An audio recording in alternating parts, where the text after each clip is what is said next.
Greeting, this is Mark Brown. We're going to be looking at how we can actually create a tab in PowerPoint.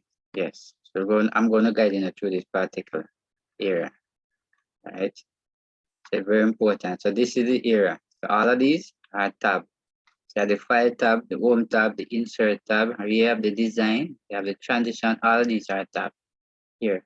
So I want to create a tab here, right? Very important. In order for me to do it, I can click right here on file and go down to get the option, and then there you go. Otherwise, I can actually put the cursor right into one of these groups, and then right click, and then I can click on customize your font, just like that.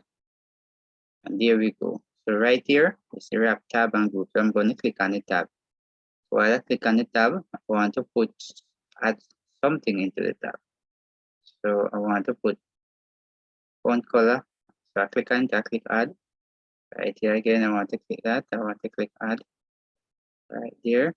I'm going to put background. I'm going to click add. And when I finish with that now, I'm going to come down here and press OK. And if you notice here, it's a new tab. Right? And you also can name the tab.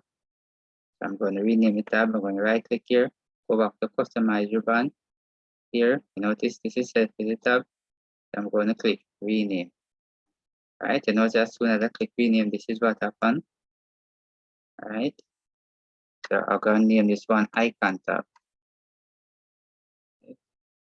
Name this one icon, and then I'm going to press OK. Right? Then come down here, and I press OK again. And if you notice right up here, this is the icon tab. Right? Then I click on the icon tab, you see what's in it. Right? You notice the color, background, and all of that inside here. So you can easily click on it like we click on the rest of them like that. Very important.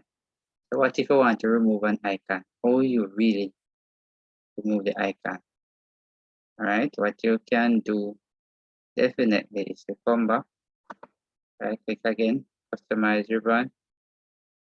Then you can come up right here and then you press remove.